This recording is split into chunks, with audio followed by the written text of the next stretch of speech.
Escola dos Sertões de Fé e Política, bacharelado em Teologia pelo Seminário Teológico da Missão Juvep em João Pessoa, como também pela Faculdade Teológica Sul-Americana de Londrina.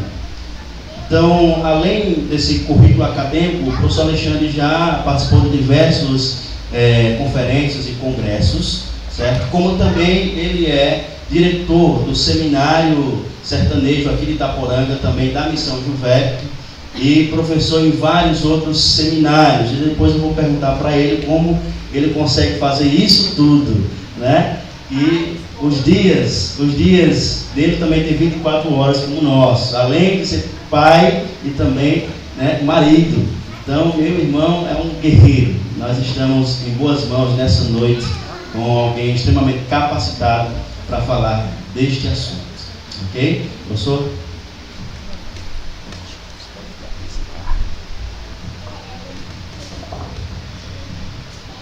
Pastor Val, querido irmão Dani, muito obrigado pelo convite. Não é a primeira vez que eu vim aqui, né? Eu já cheguei até a batizar irmãos aqui. Não sei se alguém lembra. Lembra? A batizada aí. Ah, você. Era a pastora Vilma, na época, e eu vim visitar e ela me convidou para batizar. Já que coisa boa. Estou feliz de estar aqui de volta. Depois daquela vez que estive aqui, já faz um tempinho, eu vim uma outra vez, um culto ao ar livre. Marival estava fazendo na época, e eu preguei também naquela ocasião. E a relação com a igreja é real, né? Temos seminaristas aqui, lá conosco, no seminário de Itaporanga, os queridos pastor Val e Dani, e nós nos conhecemos lá em João Pessoa, no seminário da Juvep, e de vez em quando nos encontrávamos na estrada, né? Exatamente. Indo dessas bandas para João Pessoa. Então eu agradeço muito pelo convite, me sinto confortável, de fato é bem confortável, é uma bênção, e acho que o tema que vocês escolheram é excelente, um tema maravilhoso, mas eu confesso que me sinto um pouco inseguro, não necessariamente pelo tema em si, mas em como conseguir comunicar sem muita técnica, sem muitos termos técnicos, sem muita enrolação de intelectual, né? Que gosta de sintetizar toda uma ideia em 2 ou 3 palavras, mas que às vezes dificultam a comunicação. Então, o meu desejo hoje aqui é eliminar toda essa parte mais técnica, de colocações de cunho mais filosófico, mais difícil de se entender, porque afinal de contas, cosmovisão, apesar de ser um nome bonito, mas é um negócio que todo mundo tem, é de todo mundo carrega consigo. Quando o pastor Val perguntou aí para vocês se vocês sabem o que é isso, veja que interessante, a maioria disse que não sabia, mas todo mundo tem e todo dia carrega consigo. Então é um negócio da gente. E se é um negócio da gente, vamos tentar comunicar de uma maneira que todo mundo entenda, não é? Então, primeiro é isso, eu agradeço e deixo que você conduza, se já for a hora de falar, se eu estou aqui para obedecer. Joia, como o professor bem falou, né, a cosmovisão é algo que todos nós temos. Na verdade, a forma que nós nos comportamos ou pensamos acerca de algo tem a ver com aquilo que nós chamamos aqui de cosmovisão. Ao longo da exposição você vai entender um pouco mais sobre o que é isso, certo? Mas como ele bem falou, todos nós temos uma cosmovisão, certo? No entanto, nós somos cristãos. A maioria daqui são cristãos protestantes, certo? E como cristãos protestantes, nós temos uma cosmovisão, ou devemos ter uma cosmovisão específica, certo? Por isso o tema da nosso Café com Palavra hoje, cosmovisão cristã, certo? Então eu não vou me deter muito, porque eu também quero aproveitar a exposição dessa noite. Então, professor Alexandre, fica à vontade aí. Ótimo. Nós temos até meia-noite, viu? Vamos lá. Como a gente vai trabalhar então? Logicamente, eu preciso dar alguma informação sobre o significado, né, de cosmovisão. Eu quero fazer isso de uma maneira bem simples, bem clara, o mais clara possível, se bem que não é tão fácil assim, porque não mexe somente com palavras, isso mexe com toda uma estrutura interna, que às vezes é difícil você transformar em palavras, mas eu vou tentar falar o que é cosmovisão de uma forma geral, da maneira mais simples possível. Depois disso, eu quero falar sobre o que é cosmovisão cristã e como é possível ter uma cosmovisão cristã. De antemão eu digo que não é uma opção de um cristão, é um dever. Todo cristão tem que ter uma cosmovisão cristã. Não faz sentido um cristão ter uma cosmovisão mundana. Não dá certo, não funciona. Então, vou tentar definir cosmovisão cristã e falar como é possível nós termos uma cosmovisão cristã.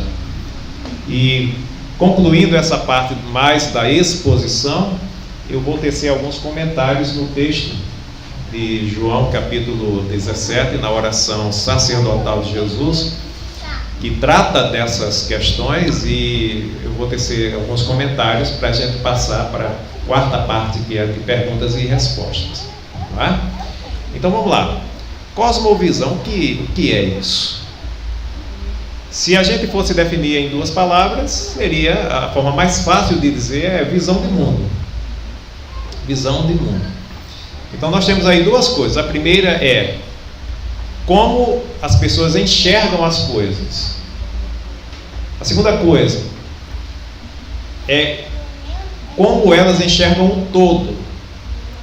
Então visão de mundo diz respeito ao todo, a tudo que diz respeito à vida, ao mundo, a coisas que realmente são importantes.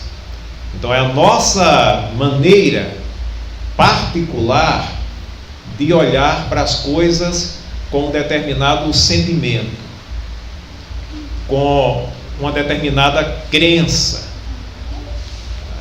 Na cosmovisão estão envolvidas coisas como crenças, o que nós acreditamos, sentimentos, que tipo de atitude interna nós temos com relação às coisas de fora e também a nós mesmos.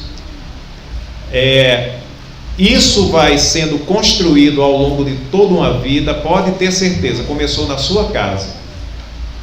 Lá quando você era criança, não sabia de nada, nem falar você sabia, o seu mundo interior começou a ser construído.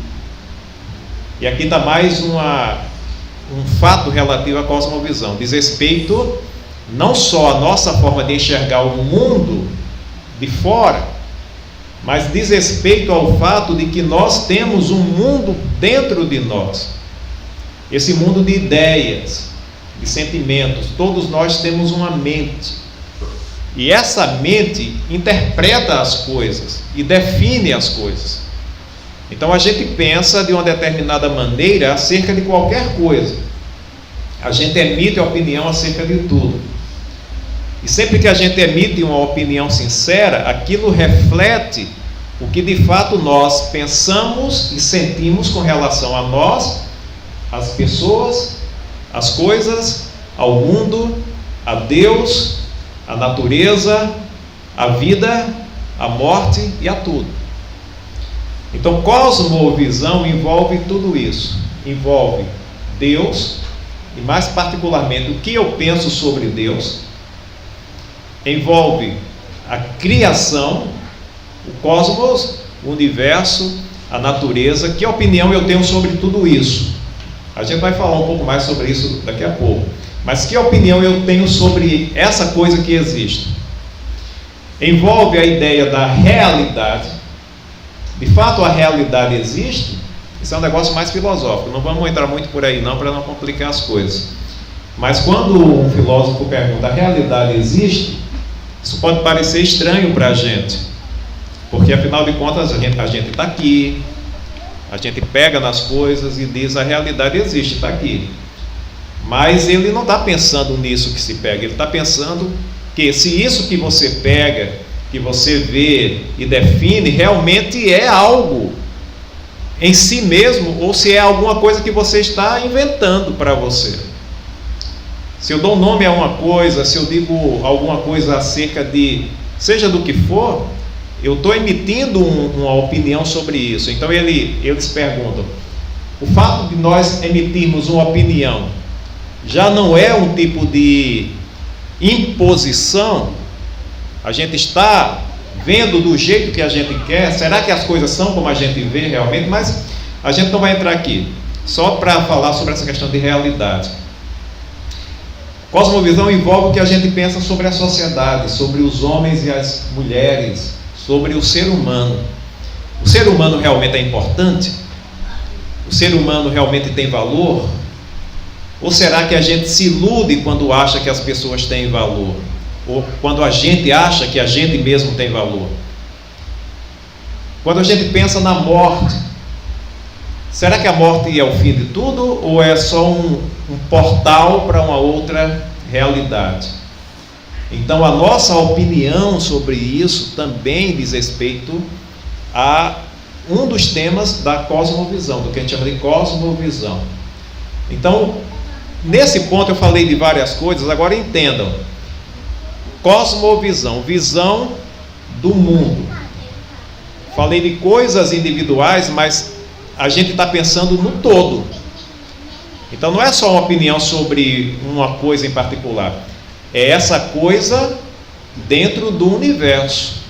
E o universo é o nosso ambiente. Então, o que eu penso sobre qualquer coisa está dentro do que eu penso sobre a própria realidade, a vida, o universo.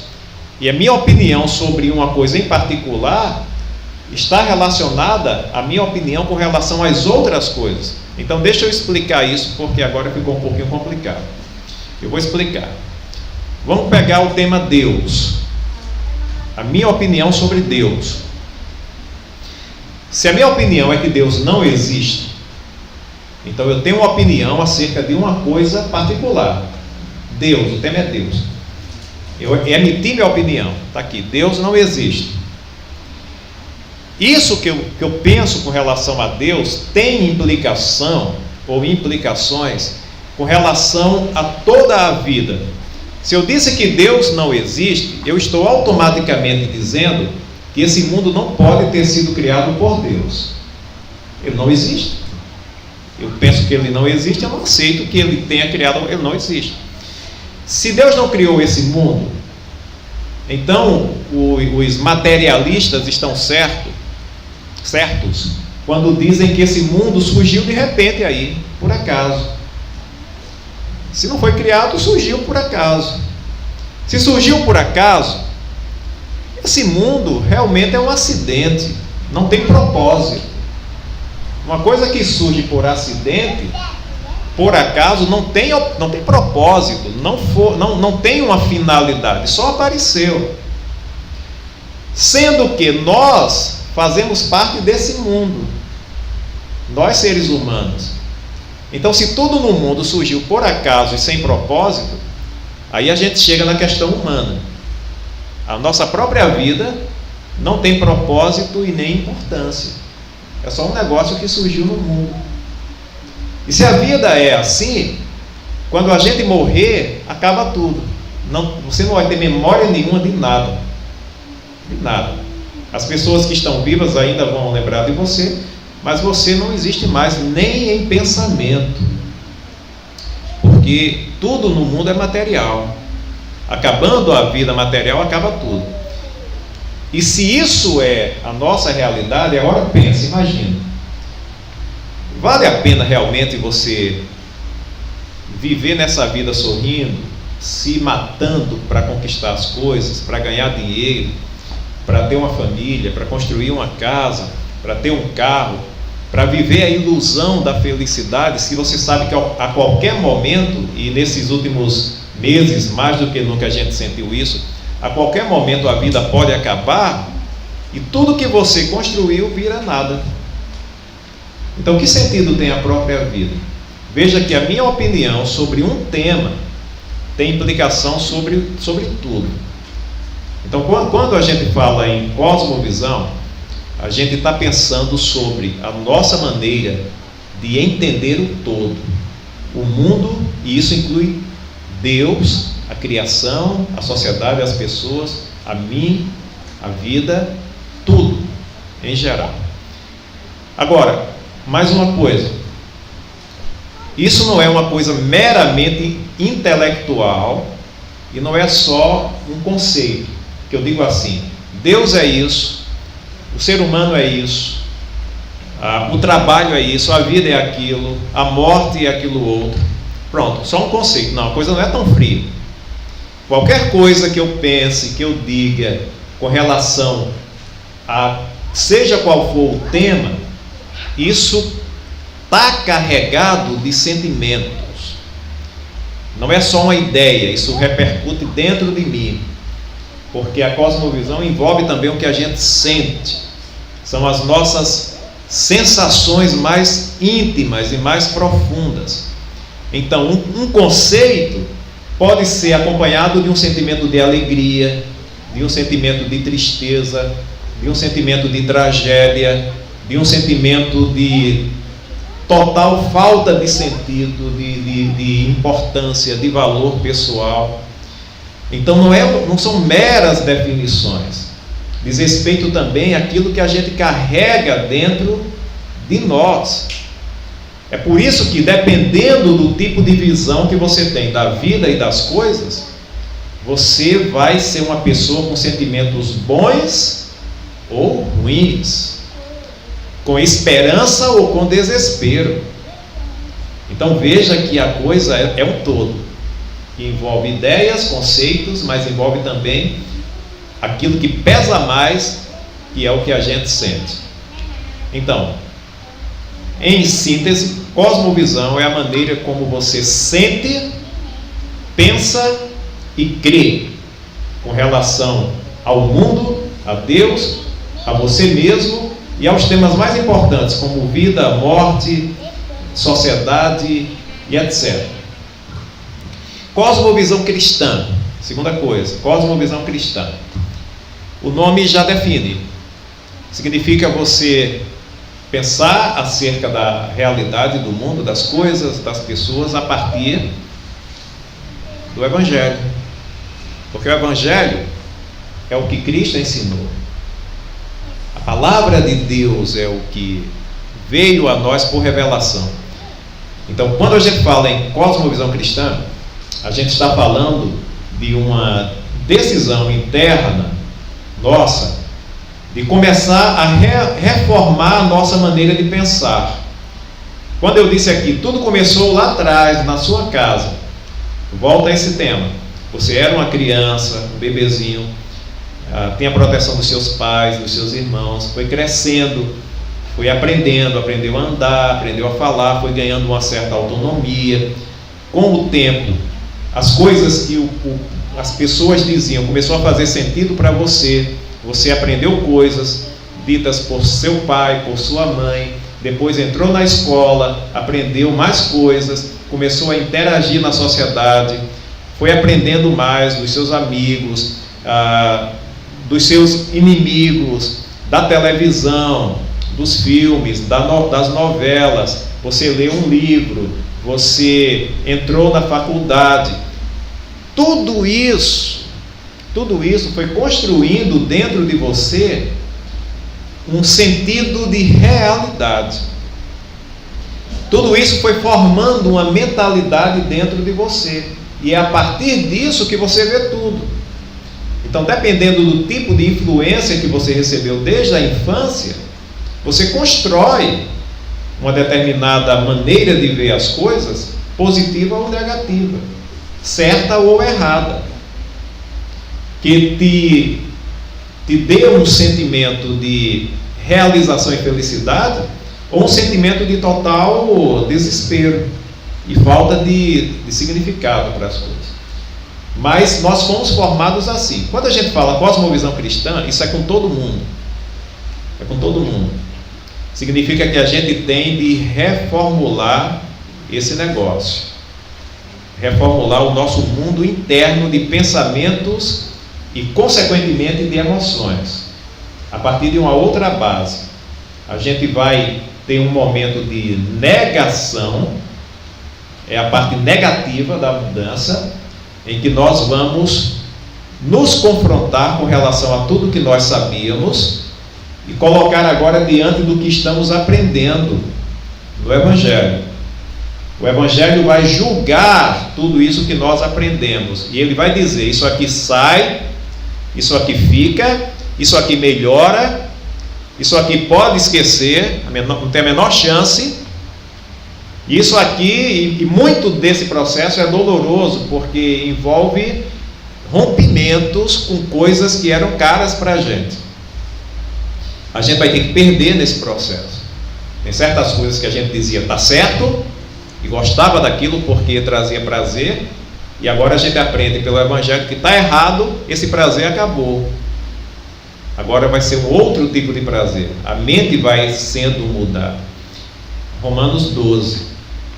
1 e 2, não é? Pelas misericórdias de Deus, Paulo roga que os irmãos, em nome dessa bondade de Deus na nossa vida, permitam-se ser transformados na sua mentalidade com a verdade.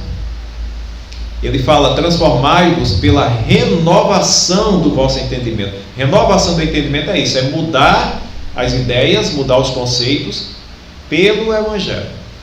A mente é transformada, novas verdades são abraçadas, a gente passa a interpretar tudo com outros olhos.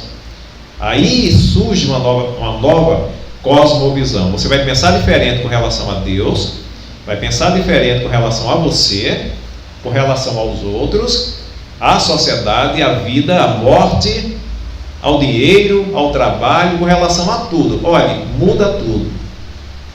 A cosmovisão cristã muda tudo. Você vai ser uma outra pessoa. Não é à toa que a Bíblia fala de novo nascimento. Novo nascimento é também um fato espiritual, mas não deixa de ser um fato intelectual e emocional. Porque quando muda a mente, as ideias mudaram, os sentimentos seguem a reboque, vão a reboque, mudam os sentimentos. Coisas que a gente gostava deixa de gostar, e coisas que a gente não gostava passa a gostar. Gente que a gente odiava passa a amar. E Deus, que antes era só uma ideia distante, a gente passa a viver assim, bem pertinho dele, com temor e tremor. Como se ele tivesse, de fato, estar 24 horas por dia ali. Deus deixou de ser uma ideia distante. Passou a ser um fato, uma realidade bem presente na nossa vida. Então muda tudo. Você tem que pensar de acordo com o Evangelho. Então até aqui a gente já pôde perceber quão é importante esse tema de cosmovisão e cosmovisão cristã. Nas minhas leituras sobre o tema, alguns estudiosos vão dizer que a cosmovisão não é somente uma visão da vida, mas uma visão para a vida, né? Que envolve, né, não somente o nosso pensamento, mas os nossos sentimentos e ações com relação àquilo que nós cremos. E quando nós entendemos que nós somos uma nova criatura, nós nascemos de novo, fomos ressuscitados em Cristo Jesus, agora a nossa visão para a vida deve ser submetida à palavra de Deus. Como o professor falou aqui, né, nós temos nossa mente agora é renovada. renovada. Nossa mente agora é transformada, com isso, a nossa cosmovisão. Então, a gente pode, professor, dizer que cosmovisão não é somente uma visão de vida, mas para a vida. Exatamente. Muito bom, pastor Val. E também a partir da vida. Tem um negócio interessante. A gente está dentro do processo. A gente está dentro do processo. Não é só a influência que a gente sofre. Deixa eu dizer uma coisa mais sobre isso. Questão de cosmovisão. Você também é construtor disso. Então você pode pegar um tipo de cosmovisão e abraçar. Dizer, eu concordo com isso aqui, eu abraço. Mas pode saber de uma coisa, você vai transformar aquilo. Você nunca vai ter uma cosmovisão pura. 100% aquilo que você decidiu acreditar. A sua própria vida, por isso eu digo também, a partir da vida, a sua própria vida, que são as suas experiências particulares, que são só suas, não são de mais ninguém. Elas vão arbitrar e vão transformar aquilo que você escuta, que você aprende. Então o que vem de fora, ao entrar dentro de você, vai passar por filtros e você vai estabelecer redefinições muito com base nas questões particulares suas. Então você pode pegar um conceito que vem de um teórico, de um filósofo, seja lá de quem for, e ao chegar em você, você necessariamente vai modificar coisas. Ninguém tem uma cosmovisão pura. Sempre existe a nossa interferência, que se baseia nas nossas experiências pessoais. Porque a minha vida só quem vive sou eu, não é nenhum de vocês. Então, quando as coisas chegam aqui, eu arbitro sobre elas. Eu imponho coisas que são minhas sobre isso. E eu posso até fazer uma mistura de muita coisa. Eu posso misturar aspectos de uma cosmovisão cristã com aspectos de uma cosmovisão materialista, com aspectos de outra cosmovisão panteísta, mística. Eu posso fazer uma grande salada e criar minha cosmovisão particular, que talvez nunca nem seja definida, nem seja escrita e nem ensinada para ninguém, porque é o que eu vivo, uma mistura de coisas. E hoje parece que a coisa é misturada mesmo. É uma cosmovisão sincrética, né? Sincrética. Totalmente sincrética. Terceira coisa, por que esse texto de João 17? Algumas rápidas considerações para a gente partir para perguntas. Veja só, Jesus estava orando aqui, não é? Jesus estava orando pelos discípulos, pelos seguidores dele, que não eram só aqueles 12, eram todos os que caminhavam com ele. Naquela época, pessoas que ele conhecia e que o conheciam, mas ele também põe o olhar sobre o futuro e ora até por quem ainda nem tinha nascido, nós, por exemplo. Então essa oração de Jesus é pelos seus seguidores. E aí Jesus começa a estabelecer pontos de oposição. Aqueles que são dele com aqueles que são do mundo. Aqueles que são do mundo estão em uma condição desfavorável pela posição que ocupam. Estão no mundo, não estão nele, não são dele. Então nós temos aqui uma tensão entre o mundo, um tipo de mundo que Jesus falou, e uma outra realidade oposta a isso, que diz respeito a nós. Então, o que é esse mundo aqui, acerca do qual nós nos vemos distantes, ou com relação ao qual nós nos vemos distantes? Será o mundo do pecado? Será o mundo físico, o cosmos? Vocês já devem ter ouvido falar que a Bíblia usa a palavra mundo para se referir a mais de uma coisa, não é? Seja aqui a terra, o universo, as coisas, a natureza, enfim, natureza. A Bíblia também chama isso de mundo. É o lugar onde estamos, é a nossa habitação, é o mundo físico, criado por Deus, acerca do qual é dito: e viu Deus que era muito bom. Tudo que Deus criou é bom, o mundo não é mau, esse mundo não é mau. Sabem também que às vezes a Bíblia fala de mundo para se referir à humanidade. João 13,16 fala de humanidade. Ali está falando de terra, de céu, está falando de gente. Diz que Deus amou pessoas, o ser humano, a humanidade. Então a Bíblia também chama isso de mundo.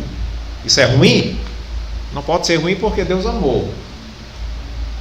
A humanidade é algo do amor divino.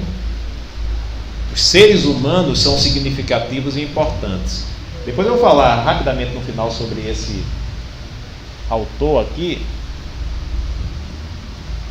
Alguém que influenciou muito minha vida, chama-se Francis Schaeffer.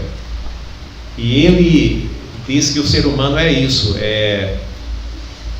vive um paradoxo o ser humano. Ele é extremamente importante, significativo, porque Deus o ama e o criou à sua imagem e semelhança, mas ele é também muito contraditório, porque ele se envolve com muita coisa ruim, e gosta de muita coisa ruim, faz muita coisa ruim.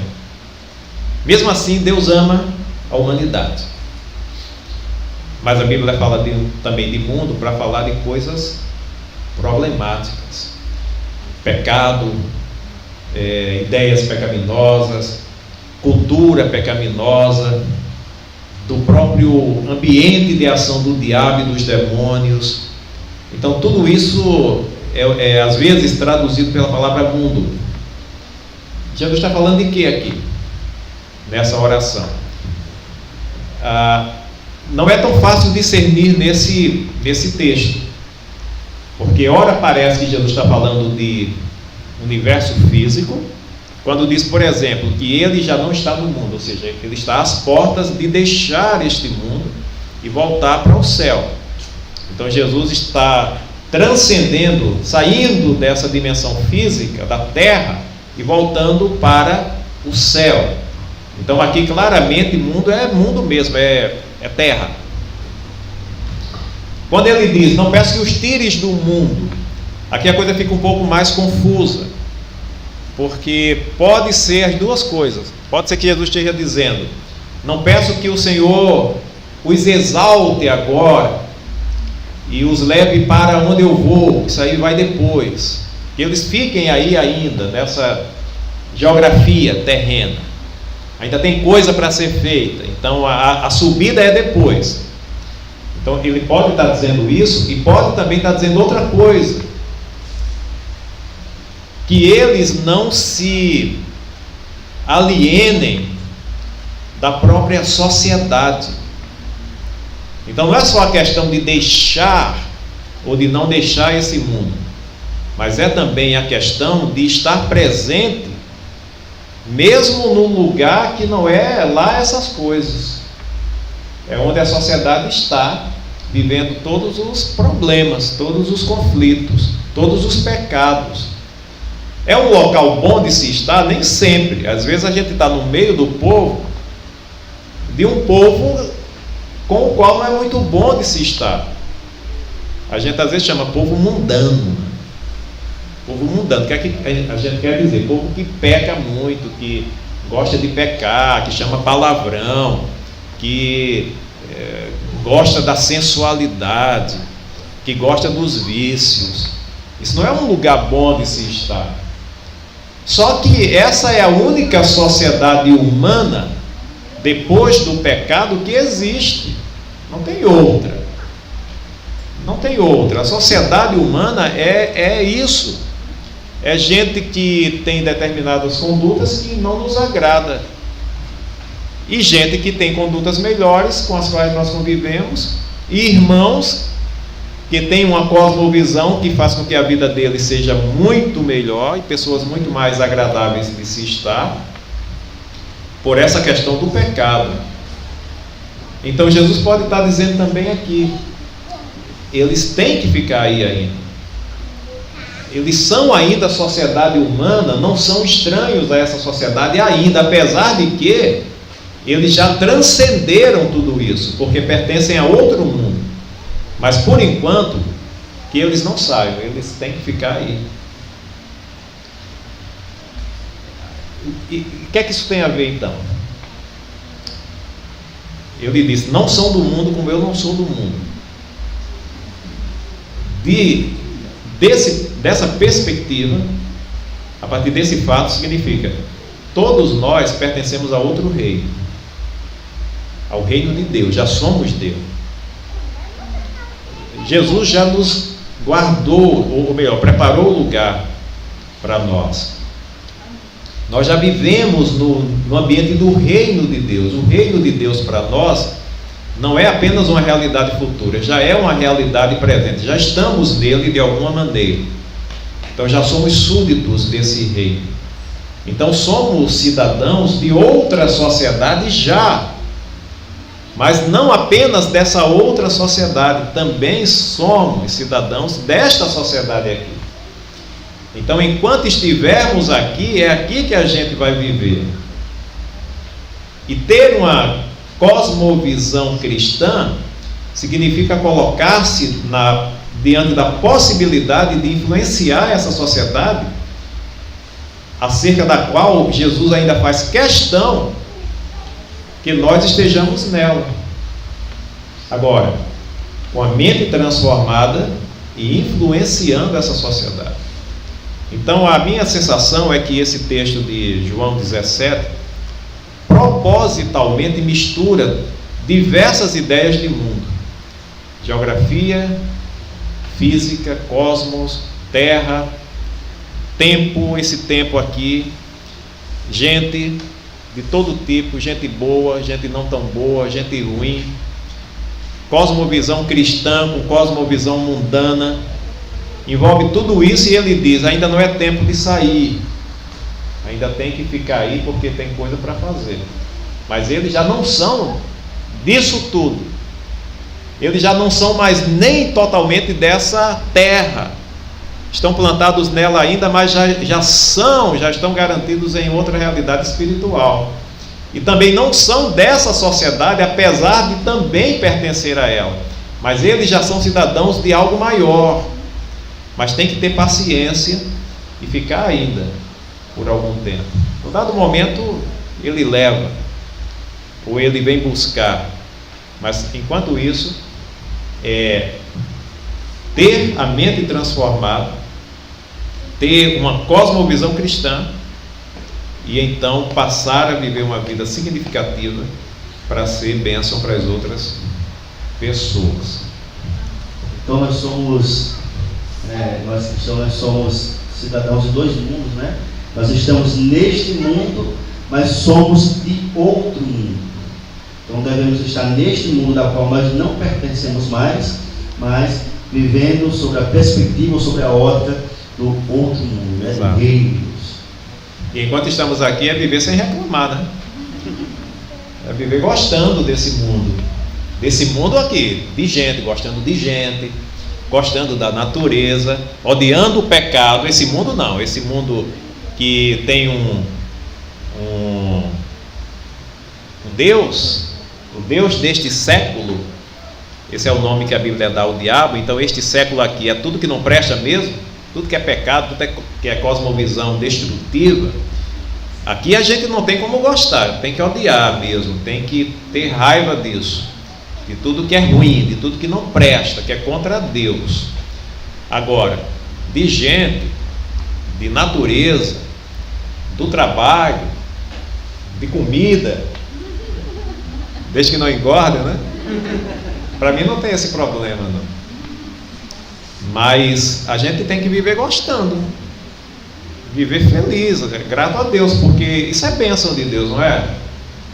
Não é bênção? E por que a gente pensa assim? Porque a Bíblia nos ensina. Veja, isso é pensar a partir de uma cosmovisão cristã. Tem gente que não tem uma cosmovisão cristã, então não gosta de nada, não gosta da vida, não gosta das pessoas, não gosta de nada. Por isso a mente precisa ser transformada. Eu acho que é isso. Tem pessoas que também não gostam do trabalho, né? É. Porque acha Aí que fica o trabalho, difícil, né? Porque acha que o trabalho é uma consequência do pecado, né? Mas Pois é, o quem trabalho engana, vem né? antes, né? Vem antes, quem engana. Deus trabalhava desde o início, cria o homem, bota ele para trabalhar no melhor emprego que tem, né? Ao ar livre ali, com os animais, tudo obedecendo ele, natureza plena, comida de graça, uma beleza. Então, mas tem que trabalhar. Ele estava dando nome aos animais, isso é trabalho. Não é só trabalho braçal, é trabalho intelectual, né? Veja a questão da imagem e semelhança de Deus. Parece uma coisa totalmente sem muita importância, mas pense comigo. Um desses aspectos que revelam a imagem e semelhança de Deus em nós é a nossa inteligência, intelecto, capacidade de pensar. Então Deus mandou que Adão desse nome aos animais. Olha, certamente não foi assim, tipo, eu acho que aquilo parece um leão, aquilo eu acho que parece uma zebra. Não tem nem referência para ele achar nada. Então o que é que Adão teve que fazer por certo? A Bíblia diz isso? Não diz, mas a Bíblia não precisa dizer tudo, né? Paciência, a gente ia cansar muito os escritores da Bíblia se a gente quisesse que eles dissessem tudo. A Bíblia é um livro de revelação soteriológica, e nesse processo ela vai falando com a gente sobre a vida, mas não precisa dizer os detalhes. A gente pode imaginar, usando um pouquinho de inteligência e criatividade. Deus deu a Adão muita inteligência, a sua imagem e semelhança estava nele, plena ali. Como é que Adão ia dar nome aos animais? É só achando bonitinho um nome ali? Não, ele ia olhar as características deles, tamanho, volume, personalidade. Os animais têm personalidade, não sei se vocês sabem disso. O meu cachorro tem, e ele está envelhecendo e está ficando um velho chato, o tempo todo chorando, querendo passear, acordando de madrugada a gente. Está um velho temperamental. Então Adão tinha que ver a personalidade dos animais, depois disso sintetizar que nome melhor vai representar tudo isso. Então ele foi dizendo, leão, tem tudo a ver, né? Apesar de que leão é na nossa língua, né? E para outra, mas não importa. O nome que ele deu tinha tudo a ver. Isso é trabalho intelectual profundo, profundo. E ele também trabalhava braçalmente e tudo mais, trabalhava uma bênção.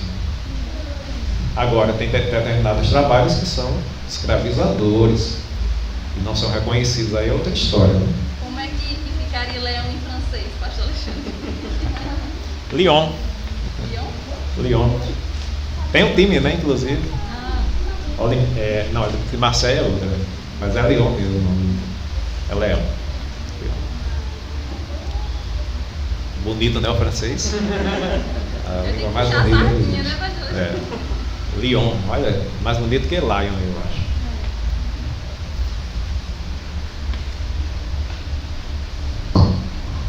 Então, nós vimos a exposição até aqui sobre a cosmovisão cristã, né? Como o professor bem disse aqui, nós que somos cristãos, nós não temos opção.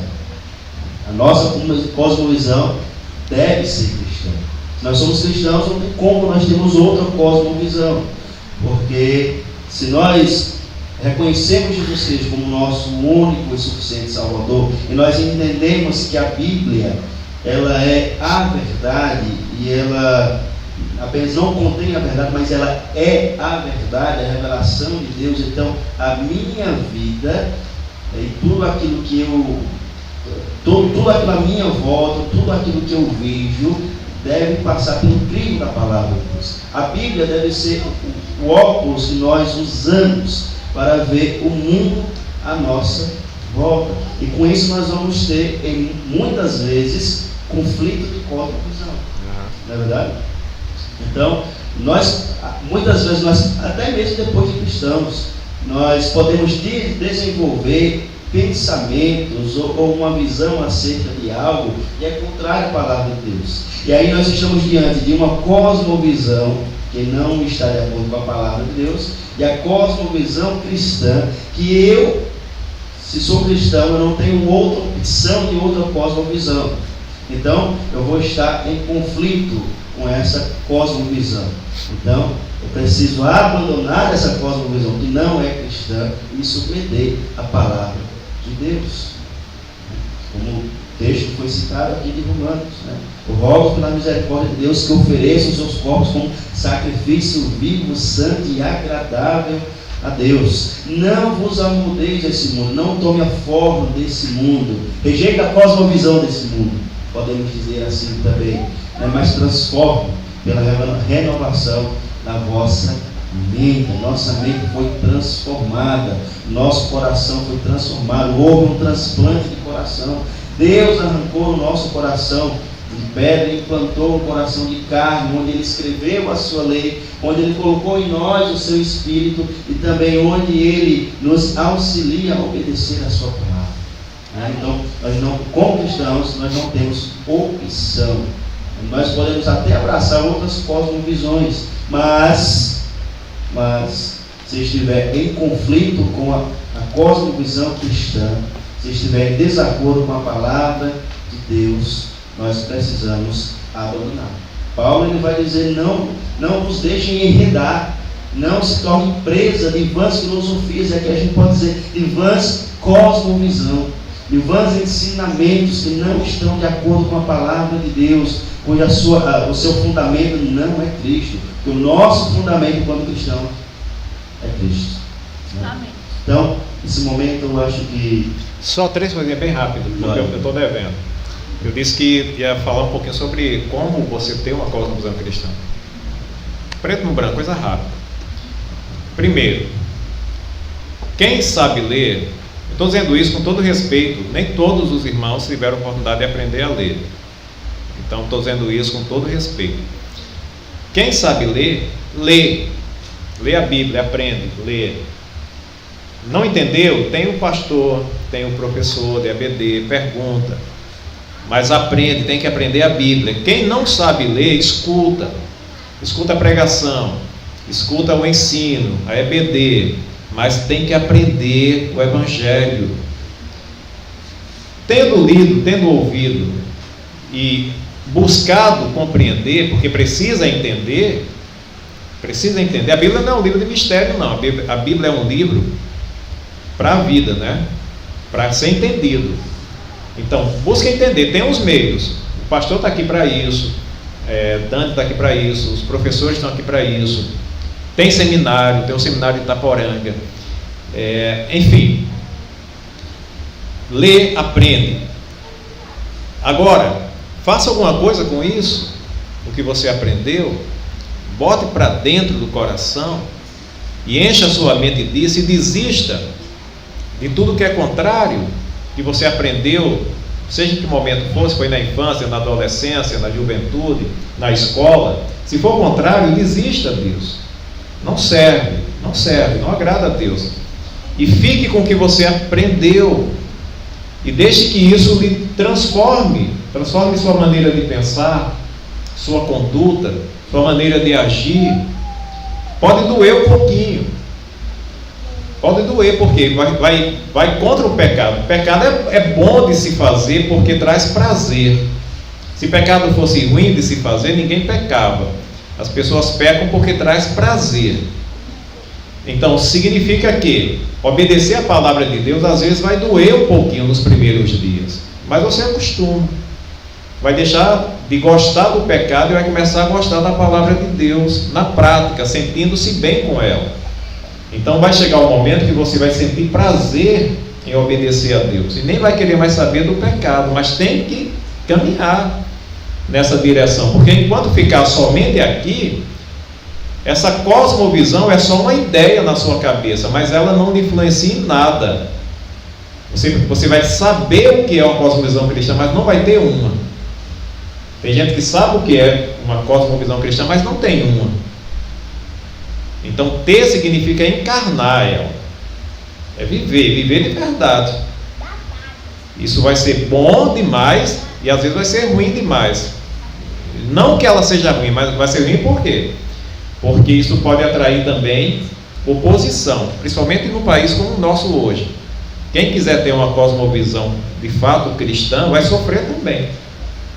Eu estou falando ruim nesse sentido, não no sentido mesmo de valor, mas no sentido do tipo de prejuízo que ela pode trazer para a gente. Tem gente que pode perder emprego, tem gente que pode ser escanteado da turminha, tem gente que pode ser ridicularizado, porque esse país está uma bagunça, está uma salada de ideias horrorosas.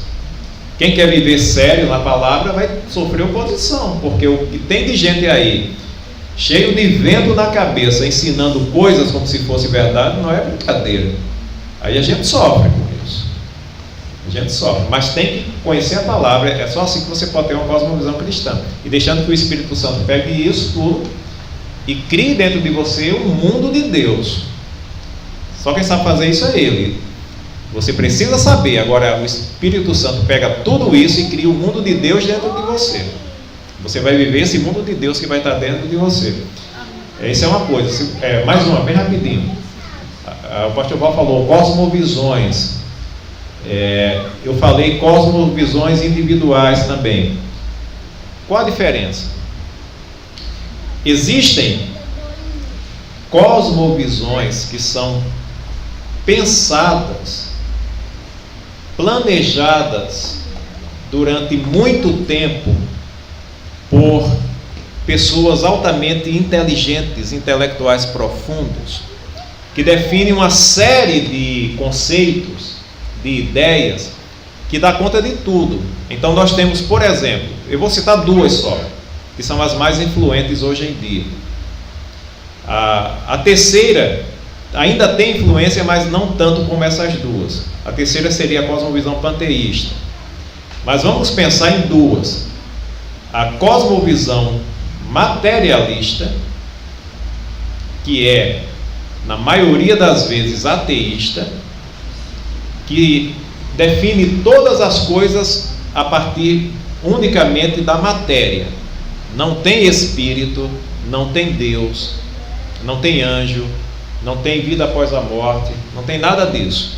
Cosmovisão materialista de cunho profundamente ateísta, como tem muita influência hoje e tem muitas variações dessa cosmovisão.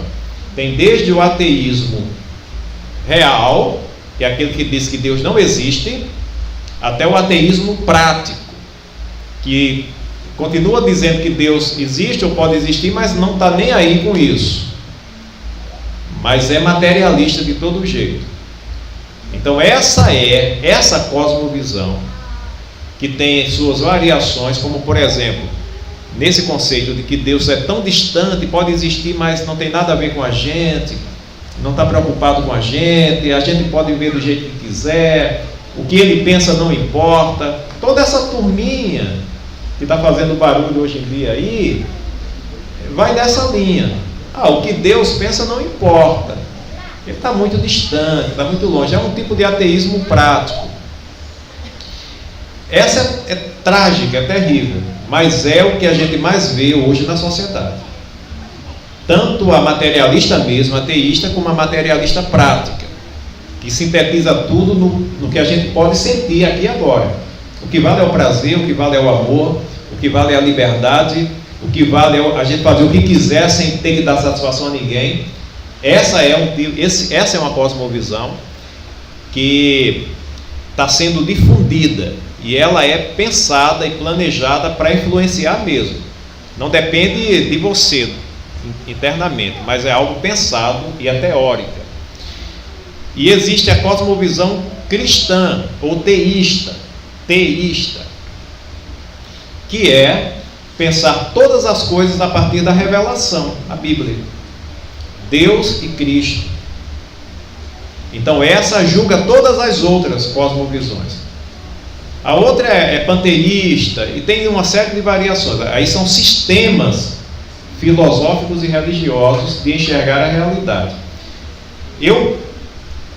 Saibam, isso existe, Isso está na cultura, isso está na mídia, isso está nas novelas, isso está sendo difundido por aí.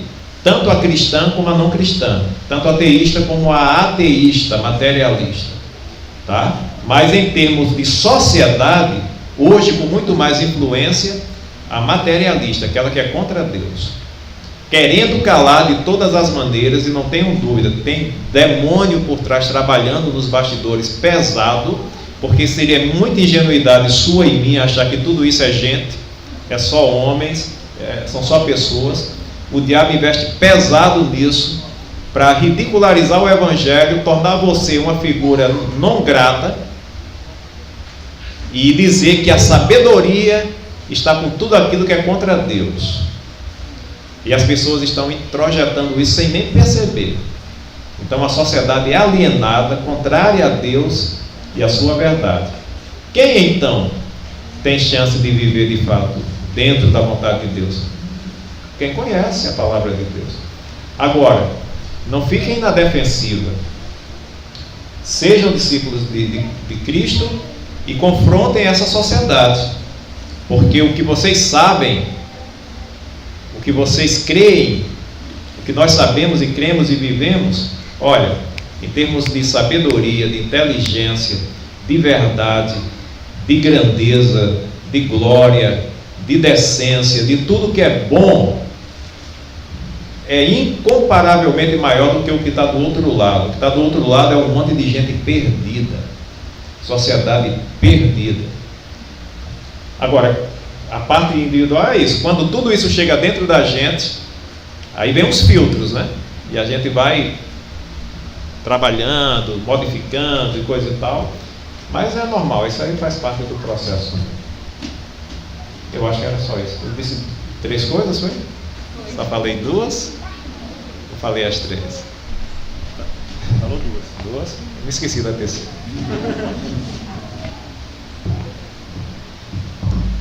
Então é isso. Se nós temos cosmovisão ou cosmovisões que são pensadas para influenciar as pessoas, nós que somos cristãos, nós temos uma cosmovisão que não foi pensada por nós, foi revelada por Deus. Então nós precisamos nos dedicar ao estudo da palavra de Deus. O professor aqui falou em escola dominical 2 ou 3 vezes. Então, isso é importante. Aqui na igreja nós não temos escola dominical, porque não é no domingo, mas nós temos escola bíblica na sexta-feira. Então, perceba como é extremamente importante nós inundar a nossa mente, o nosso coração da palavra de Deus, dessa cosmovisão que foi revelada pelo próprio Deus, para que a partir da palavra de Deus a gente venha viver como sal e luz neste mundo. Então, vamos para o nosso momento de perguntas. Se você teve alguma dúvida, tem algum questionamento, você pode fazer a sua pergunta. Se você não teve nenhuma dúvida, você vem aqui à frente e você vai explicar tudo que o professor falou. Né? Mas vamos lá, vamos para o nosso momento de perguntas e respostas. Pode arrochar que aqui tem bagagem. Viu? Toda pergunta é inteligente. Já tem um aqui, viu? Eu estou só dizendo, toda pergunta é inteligente. Tem gente que diz, não vou perguntar não, que é uma pergunta burra. Se fosse burra, não era uma dúvida sua. Se é dúvida, então vai gerar conhecimento, então é inteligente. Pode perguntar. Vocês vão até aí.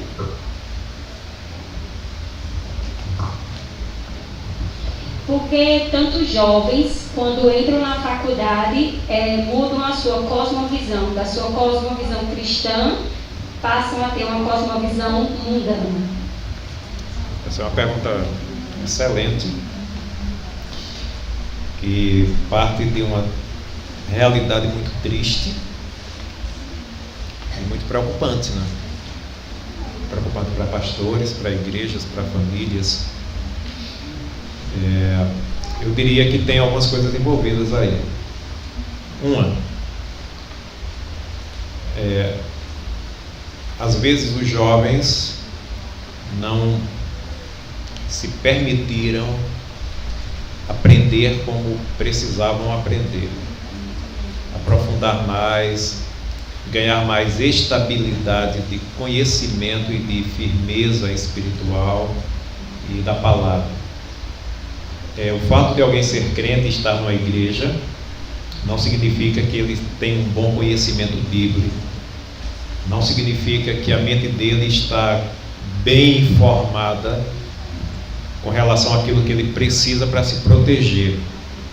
Às vezes o conhecimento é muito superficial, a ênfase recai mais sobre os sentimentos, que se expressam muitas vezes, principalmente nos períodos de louvor da igreja, mas às vezes é um jovem com pouca paciência de sentar e ler, e aprender, e escutar pregação.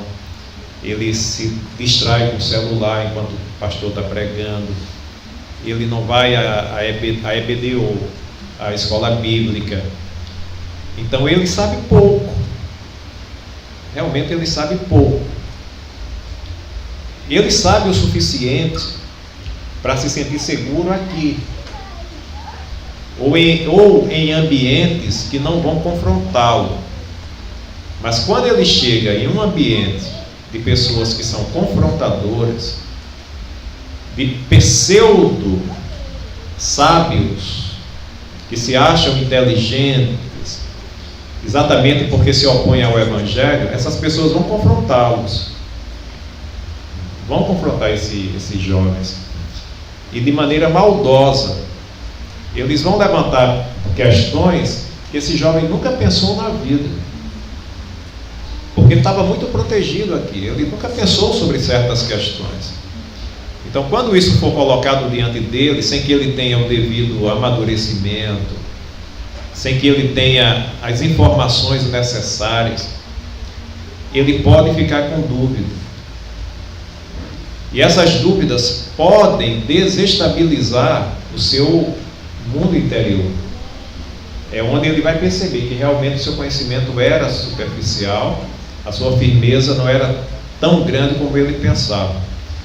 E se ele permanecer muito sob essa influência, sem que trabalhe essas questões dentro dele e aprenda mais, e aprenda como lidar com isso, ele pode realmente ter muitos problemas. Essa é uma coisa. Segunda coisa, quando a gente pensa universidade, a gente acha que é o lugar onde a sabedoria está. É ilusão. Sabedoria é algo muito maior do que conhecimento. Conhecimento pode ser meramente técnico. Sabedoria é maior. Sabedoria envolve conhecimento, discernimento, capacidade de refletir, de ver as coisas com realidade, capacidade de deixar de lado os preconceitos para poder pensar com realidade, julgando tudo a partir da verdade, julgando inclusive a si mesmos. Isso é sabedoria. Sabedoria está em falta na universidade, tem muita ignorância, tem muito conhecimento técnico, mas muita ausência de sabedoria. Então essas pessoas confundem conhecimento técnico com sabedoria e se acham no direito de ridicularizar tudo aquilo que não faz parte do seu mundo de pensamentos. E eles são violentos e agressivos nessas questões, e quando vem um jovem cristão que eles entendem como sendo uma vítima, eles vão com tudo em cima. Não são todos que são assim, mas alguns são militantes mesmo. E aí o rapaz, a moça fica apavorado, né? Com tudo isso, não sabe como se defender.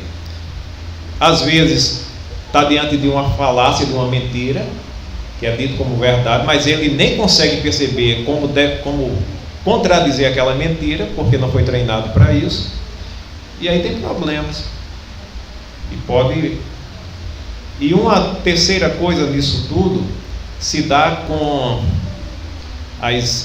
os problemas pessoais mesmo, que todos nós temos um ou outro, em maior ou menor nível. Então, tem irmãos, tem jovens, não são só jovens, mas como uma coisa que está em torno dos jovens, tem jovens que têm dificuldades. Eu vou contar para vocês 2 exemplos, e todos 2 da mesma natureza, e eu conheço todos 2 e aconteceram na minha denominação, inclusive um na minha igreja. Eram rapazes que estavam na igreja, sinceros, mas que viviam conflitos.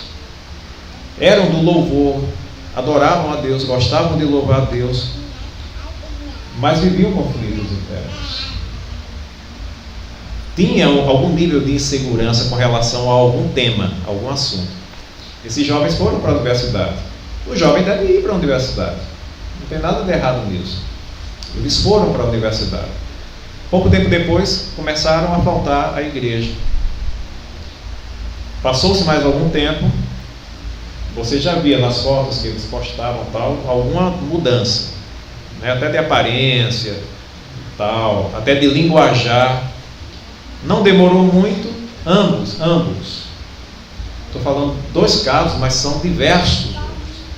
Falando de 2 casos que aconteceu na minha denominação, que nem é das maiores do Brasil. Ambos assumiram a homossexualidade e passaram a defender, escrevendo em suas redes sociais. Eram jovens que tinham dificuldades, tinham conflitos, não souberam trabalhar isso, não souberam a conectar a palavra com essa carência, essa necessidade interna. Foram para a universidade. Qual o problema? Qual o papel da universidade aí? É que ele vai estar lá com pessoas que dizem: mas peraí, tu está com problema por quê? Assume logo que você é gay, pronto, seja feliz. O que tem de mais? O que tem de mais nisso? Ora, se você está num ambiente que incentiva e que diz para você está se preocupando em vão, porque isso é normal. Não, mas é porque eu sou religioso. Isso é preconceito. Jesus não mandou amar?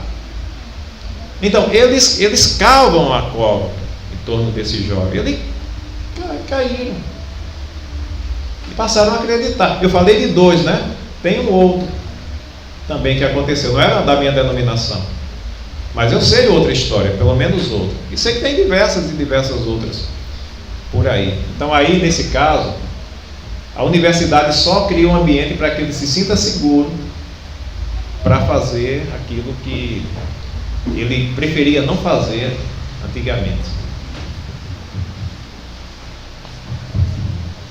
Mas alguém tem alguma pergunta? O Cleiton está com o microfone ali para auxiliar aqui. Vou fazer perguntas. Eu vou procurar ser menos prolixo, eu estou demorando muito nas respostas.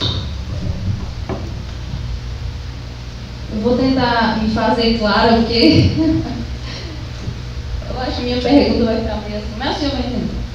Então, a gente tem visto assim, muito surgimento, né, há muito tempo, de vários movimentos, ideologias, pessoas que veem o mundo, né, a gente percebeu aqui na discussão que algumas pessoas veem o mundo pela ótica da justiça social, outras veem pela ótica dos direitos humanos, né? Então, assim, o que eu queria perguntar para o senhor é: será que realmente a sociedade precisa desses movimentos? Assim, por exemplo, hoje muitas pessoas, inclusive pessoas cristãs, falando da consciência negra, né? Consciência negra, falando, aí o pastor até postou, né? Não precisamos da consciência negra, nós precisamos da consciência cristã. E às vezes as pessoas já começam a assim, subir em cima de você e dizer: você não ama as pessoas, na verdade é um cristão, mas é um preconceituoso. Então, assim, será que a gente realmente precisa desses movimentos para ser uma sociedade melhor, para ser um cristão ou um ser humano melhor? Ou a palavra dá conta de tudo isso? Tudo que a gente precisa para ser um ser humano melhor, a palavra ensina. Tem tudo aqui. Tudo. Quem usa a palavra para promover o mal está distorcendo tudo. Então, se você é um bom seguidor de Cristo, isso é suficiente para você não ser preconceituoso, para você amar e respeitar as pessoas, para você ajudá-las, para você ser justo, para você conviver bem e amando até mesmo o maior pecador. Você não vai matar o cara porque ele é pecador. Você não vai tirar a vida de uma mulher porque ela é prostituta. Você não vai bater num homem porque ele é homossexual. Isso é absurdo. Você vai amar essas pessoas, porque todos nós fomos amados por Deus quando éramos alguma coisa de ruim, ou muita coisa de ruim. Então, quem foi amado dessa forma tem que amar todo mundo. Apesar das pessoas, apesar de nós, tem que amar todo mundo. Agora, o que são esses movimentos? São reações da sociedade que podem ser legítimas ou não. Há legitimidade quando uma sociedade reage a alguma coisa que ela entende como exploração, maldade, abuso. Ela pode reagir.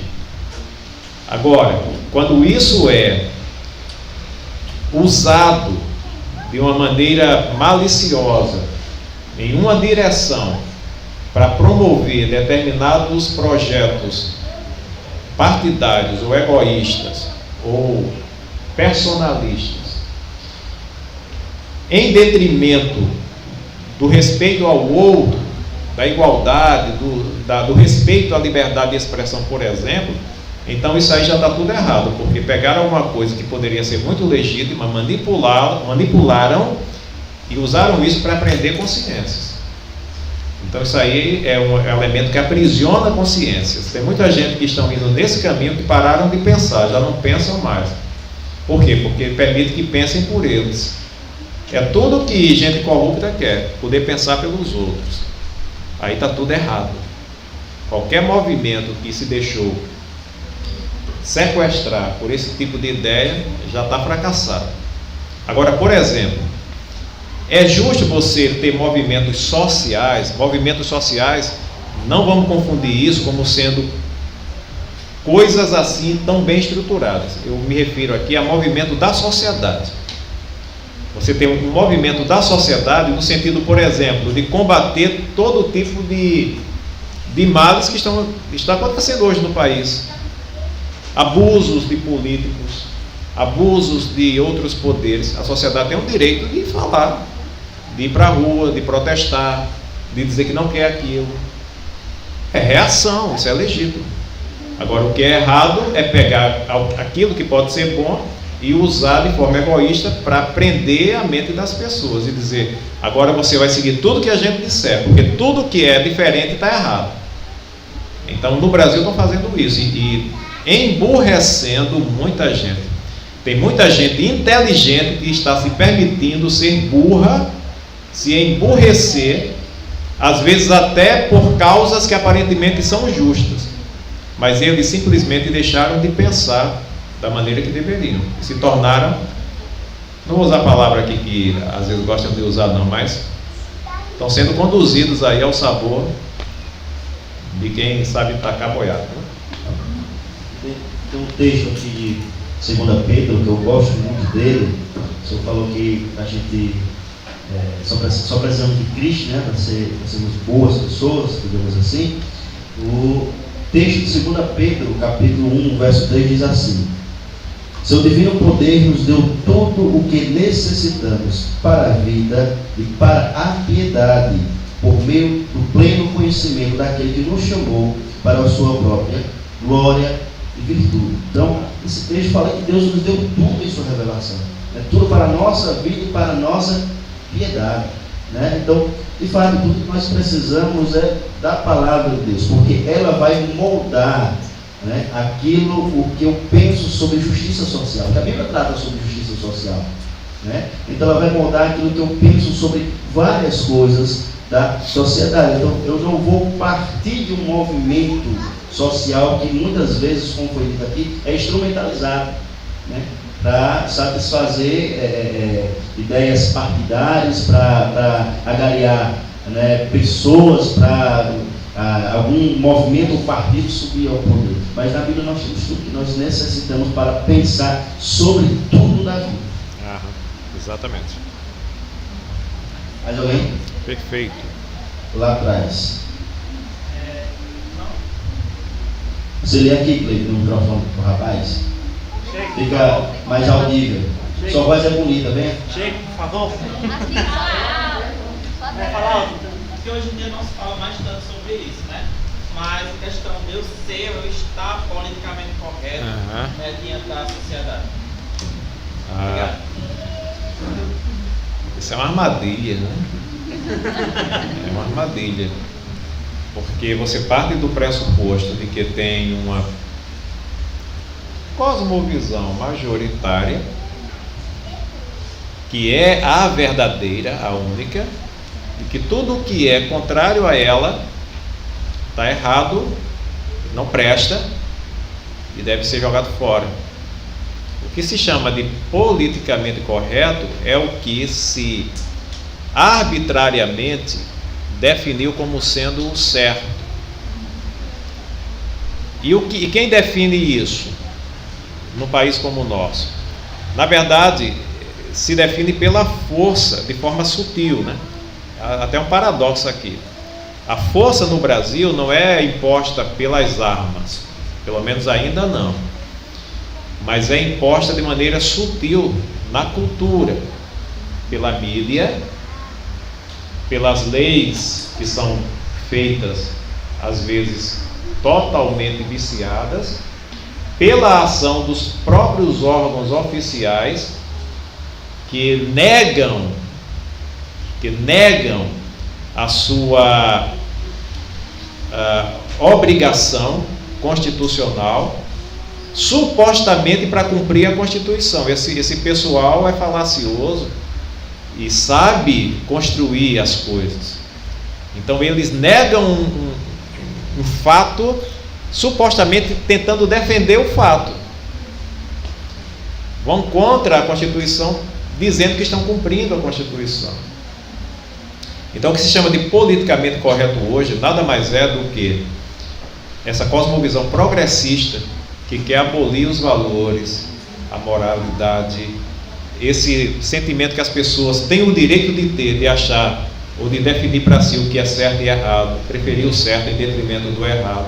Então é isso que chamam de politicamente correto, que na verdade nem é político, partindo do ponto de vista do papel da política, e nem é correto, porque é arbitrário, é arbitrariedade, é perversidade mesmo, intolerância, com um selo mentiroso de modernidade, de inteligência. É uma fraude, é uma sociedade perdida, que se perdeu no caminho, gerando um monte de gente adoecida, emburrecida, que sofre, vão sofrer profundamente tudo isso, sem nem saber, mas vão sofrer as consequências de tudo isso, e lutando contra tudo que se opõe, no sentido de dizer, abram os olhos, porque tem muita ignorância aqui. Então, é fraude. Esse politicamente correto, dessa maneira que está aí, é fraude. Salve. Muito ruim. Antes de Zé Carlos fazer a pergunta dele, só um minutinho, que me fizeram uma pergunta aqui pelo WhatsApp. Quem tem meu número pode também fazer a pergunta aqui. Então, depois da minha, Zé Carlos vai fazer a dele ali. A pergunta que mandaram aqui é a seguinte: Caim e Abel pode ser um exemplo de conflito de cosmovisão cristã? Certamente de cosmovisão, sim, né? Por quê? Porque eles partiram de pressupostos distintos. Caim tinha uma ideia do que se precisava fazer para agradar a Deus, e Abel tinha outra. Então Caim trabalhou a partir dessa ideia, se moveu a partir dela, e ao mover-se de uma determinada maneira, ele foi se permitindo transgredir, cometer transgressões. Já Abel não, Abel agiu mais pela fé, pela confiança, sabendo que tudo é de Deus mesmo, e ele, na verdade, queria só reconhecer isso. Ele foi simples, humilde e crente. Tanto é que quando os dois estão lá diante de Deus e Deus decide que oferta ele quer e que oferta ele não quer, porque receber as duas. Não recebeu, por quê? Por um simples fato. Não era questão da oferta, mas de quem ofertava. Então, A Bíblia diz que Deus se agradou de Abel e da sua oferta, mas primeiro foi Abel, e Deus não se agradou de Caim e da sua oferta. Por quê? Porque a cosmovisão dele estava viciada já, ele estava pensando de uma maneira inadequada, e como ele estava pensando dessa forma, ele quis colocar Deus nessa estrutura de pensamento, como se Deus tivesse a obrigação. Ele ficou com raiva quando Deus rejeitou. Por quê? Porque quem age por uma cosmovisão antiteísta, anticristã, fica com raiva de Deus. Normalmente fica com raiva de Deus, porque Deus não se submete, né? A gente pode ser preso, a gente pode fazer o que quiserem, mas a gente não cede. E eles podem dizer, chamar o certo de errado, o errado de certo, mas Deus não vai desistir, Deus vai ser Deus, e a verdade vai estar ali o tempo todo. Então, eles vão ficar com raiva de Deus. Abel ficou, Caim ficou. Então a questão é essa. Aí a gente poderia dizer, né, que Abel tinha uma cosmovisão teísta, né, cristã, no certo sentido, né? A questão temporal está aí também, mas teísta, e Abel estava já assim bem envolvido com o pecado mesmo. Abel não, Caim. Abel estava no caminho da justiça. Carlos? Ainda dentro do contexto de cosmovisão e universidade, tem uma citação do William Craig que fala que a igreja, a opinião dele, ela falha quando ela não prepara os jovens para o ambiente da universidade. E é um ambiente hostil. Vivemos uma época de gratuito, isso é uma coisa bem notória. Assim como o Daniel e seus amigos viveram dentro daquele contexto. E Daniel iniciou falando, ela está perguntando para ele fazer do porquê das desistências da fé, do abandono da fé, que muitos jovens eles fazem ao entrar na universidade. Já sabemos o porquê, até porque também o pastor Alexandre, ele já deu a fala dele em relação a isso. A questão que ele fazer, a pergunta que ele fazer é como a igreja pode tratar em relação a isso, inculcar ou colocar na cabeça dos nossos jovens, de demais irmãos, uma visão cristã. Visto que somente a escola bíblica não é suficiente. Enviar para um seminário não é propício. Nem sempre é possível colocar nossos jovens no seminário para depois do seminário entrar na universidade. Então, como a igreja pode operar mais? Primeiro é fato que a maioria das igrejas não estão preparadas para preparar jovens para um ambiente como a universidade. E a razão às vezes é bem simples. Boa parte das igrejas é a igreja simples. Muitas vezes o pastor é leigo, não tem um bom treinamento e tal, e sempre vai ter igrejas que realmente vão ter dificuldades de preparar. Por outro lado, tem igrejas que teriam condições, mas ainda não atinaram para isso, precisam atinar, precisam acordar. Tem igrejas boas, grandes, que tem gente boa que poderia ajudar os jovens, mas não estão fazendo muita coisa nesse sentido. Tem igrejas que já estão preocupadas com isso, tem programas específicos voltados para preparar os jovens para não só a faculdade, mas para o mercado de trabalho, qualquer ambiente. Geralmente igrejas bem estruturadas e boas. Mais igrejas precisam se engajar nesse processo. E mesmo as igrejas de médio e pequeno porte precisam se voltar para as escrituras numa coisa que é bem interessante, que muitas vezes a gente deixa passar. É um negócio chamado de dom espiritual. Olha, Deus preparou tudo para o seu povo crescer em todos os sentidos. Inclusive, Deus preparou pessoas para prepararem outras. A Bíblia fala de diversos dons que estão à disposição da igreja. A gente só precisa identificar quem tem o quê. Quem tem determinado dom. Identificou, achou quem tem o dom de ensinar, de mestre, invista nessa pessoa, prepare ela para que ela possa exercer melhor ainda. Essa pessoa vai ser uma bênção na igreja. E deixa ela fazer isso. A menos que ela manifeste outro dom, não mexa não. Porque tem gente que pega uma pessoa que está fazendo uma coisa boa, porque tem um dom para aquilo, tira dali e manda ela fazer outra coisa. Acaba com a pessoa, tira o potencial de crescimento que ela poderia produzir, bagunçou o negócio. Então fique atento aos dons que Deus distribuiu, mas tem que ter um certo treinamento, uma certa percepção. E invista. Tem gente que está infeliz na igreja porque acha, eu não sei pregar, não sou como o irmão fulano, porque não prega, não faz nada, fica só sentado. Tem dom, recebeu o dom, mas não consegue perceber, a igreja não ajuda. A pessoa poderia estar fazendo uma coisa excelente naquilo que foi chamada para fazer, se sentindo útil, abençoando a igreja, ajudando os irmãos, mas ela está sentada, porque entenderam que na igreja só tem 3 ou 4 coisas para fazer: é pregar, ensinar, visitar e às vezes dar uma cesta básica, ou ensinar criança, né? Meninos e meninas. E os outros dons que a Bíblia fala? E os irmãos que estão com dons sentados no banco sem fazer nada? Então descobre quem tem um determinado dom, investe nessa pessoa. Você certamente vai achar quem tem o dom de ensinar. Capacita essa pessoa e bota ela perto dos irmãos, perto dos jovens. Contextualiza, né, para ela saber ler a sua época. Bota ela para ler Francis Schaeffer. Está aqui. Trouxe 2 livros de Francis Schaeffer. Quer entender por que a sociedade é como é hoje, a sociedade ocidental? Leia Francis Schaeffer. O pastor Paulo sabe quem é, ele pode falar para você. Você vai saber por que a gente chegou no ponto que chegou.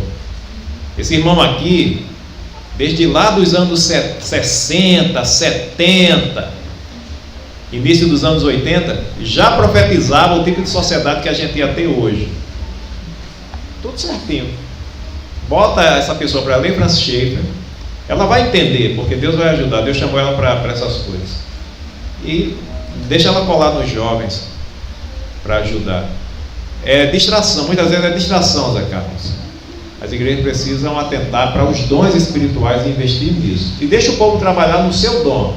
Bota a mão não, a menos que ele tenha mais de um, tudo bem. Mas veja que coisa trágica. A pessoa foi chamada para ser pastor, para pastorear a igreja. Aí vão botar ela para quê? Sei lá, para ser missionário, para ir viajar por aí. Tem pessoas que Deus chamou para isso. Tem gente que Deus chamou para pastorear. Aí pega uma pessoa que Deus chamou para o ensino e bota para pastorear. Nem sempre funciona. Tem pastor que é mestre, mas nem sempre funciona. Aí você vai ter gente infeliz fazendo mal aquilo que não foi chamado para fazer. E aquilo que ele poderia estar fazendo feliz, não está, porque discerniram mal o dom que ele tinha. Diga, irmã.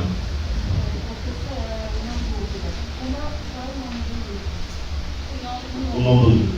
Esse aqui chama-se Como Viveremos, Francis Schaeffer. E esse outro aqui chama-se Morte na Cidade. Morte na Cidade. Mas aqui tem uma série de outros livros desse autor que são excelentes. Tem um livreto dele que é bem fininho, que chama-se A Morte da Razão. Esse todo jovem tem que ler. Principalmente o jovem que vai para a universidade, tem que ler esse livro. A Morte da Razão. Aliás, leia tudo de Francis Schaeffer, que você vai estar vendo. Tem Deus que intervém também, é muito bom. Só mais uma coisa, esse livro aqui eu trouxe porque eu peguei hoje no seminário. É um livro de um apologeta cristão inglês chamado John Lennox.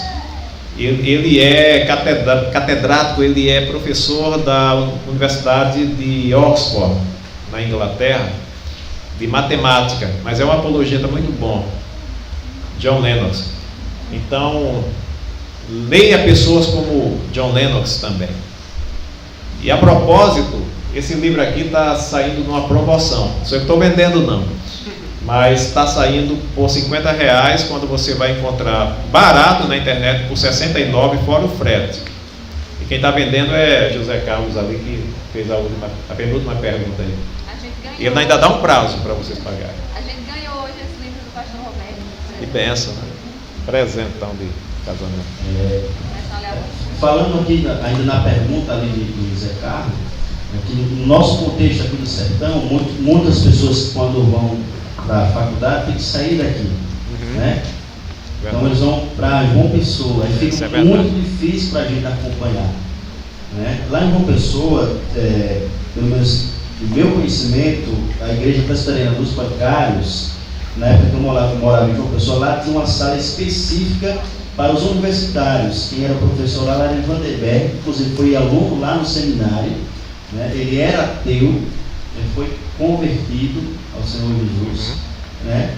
E nessa igreja colocaram uma sala de escola bíblica, escola dominical, específico para os universitários. Então isso é uma estratégia muito interessante, né? O que eu tenho feito aqui, né, com inclusive o Breno, ele faz educação física em João Pessoa, né? E o que foi que eu falei com ele? Rapaz, procura a igreja lá em João Pessoa, meu irmão. Procura a igreja lá em João Pessoa, vá servir a igreja lá, porque fica muito difícil a gente daqui acompanhar quem está lá em João Pessoa, né? Aí fica muito difícil. Então a ideia não é o que eu passo para os meninos aqui, a ideia não é você ser membro dessa igreja, morando em João Pessoa, fazendo faculdade lá. Não.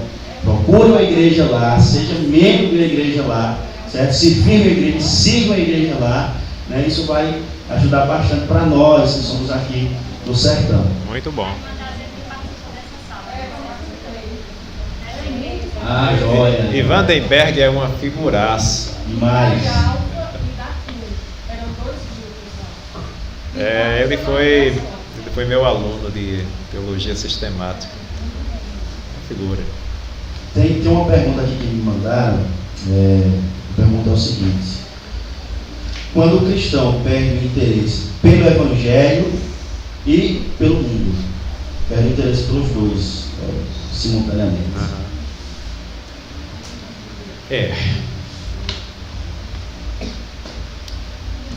Bom, você tem que saber o porquê, né? Isso pode ser uma fase na vida da pessoa, isso pode ser o subproduto de um conflito, de uma frustração, de um trauma. Isso pode ser um declínio emocional por algum motivo. Então, precisa se verificar e ajudar, né, essa pessoa. Pode ser uma fase, pode ser uma crise existencial, pode ser uma apatia, porque a pessoa está meio frustrada com a vida. Tem gente que fica frustrada também, né? Tem gente que fica frustrada, decepcionada, passou por decepções, foi traída, foi ignorada, está desempregada, enfim, aí fica frustrada. Isso pode gerar uma série de coisas. E pode também ser uma depressão. Às vezes a depressão tem essa questão, né, de tirar a vontade pelas coisas, pela vida. Mas se não é nada disso e é meramente uma posição dela, uma posição existencial, a pessoa pode cansar-se do evangelho. Eu não vou usar muito linguagem religiosa aqui, não. Eu acho o seguinte: eu acho que a pessoa pode cansar das lutas, não do evangelho, ela pode cansar das lutas. E a reboque pode vir uma pergunta não respondida: por que o evangelho não me poupou disso? Nós somos tão complexos na nossa interioridade que a gente pode ficar triste. E essa tristeza pode se refletir nessa apatia. Às vezes uma boa conversa, né, uma caminhada, olhar as coisas por outra perspectiva ajuda. Mas tem muitos motivos que podem gerar. Especialista nisso é Pedro ali, viu? Pedro é que sabe bem dessas coisas. Procurem Pedro e Mariana aí. João Pedro, quer contribuir aqui nessa resposta a essa pergunta? Isso é caso para algo mais particular, né? Gente, alguém tem mais alguma pergunta para fazer? Não? Então nós temos uma outra parte, né? Que é a parte da comida, né? Então, ó, tinha gente dormindo, acordou agora. Então, vamos à nossa última parte, né, que é da comida. Mais uma vez, pastor Alexandre, muito obrigado por ter aceito o convite, foi muito enriquecedor o senhor estar aqui, expor esse assunto, né? Assim como foi com o Café Palavra com o pastor Pedro, né? E com certeza vocês virão mais vezes aqui em outros cafés com palavra. Pode ter certeza disso, que eu vou incomodar os dois para estarem aqui em Garaci com a gente. Obrigado pelo convite mais uma vez, obrigado aos irmãos que vieram. Deu para entender? Deu para entender, tranquilo. Eu procurei chutar os termos técnicos para bem longe, para não complicar o negócio, mas é isso. Todos nós temos nossa cosmovisão. Vamos deixar só que o Evangelho dê o toque do negócio para que as coisas sejam melhores.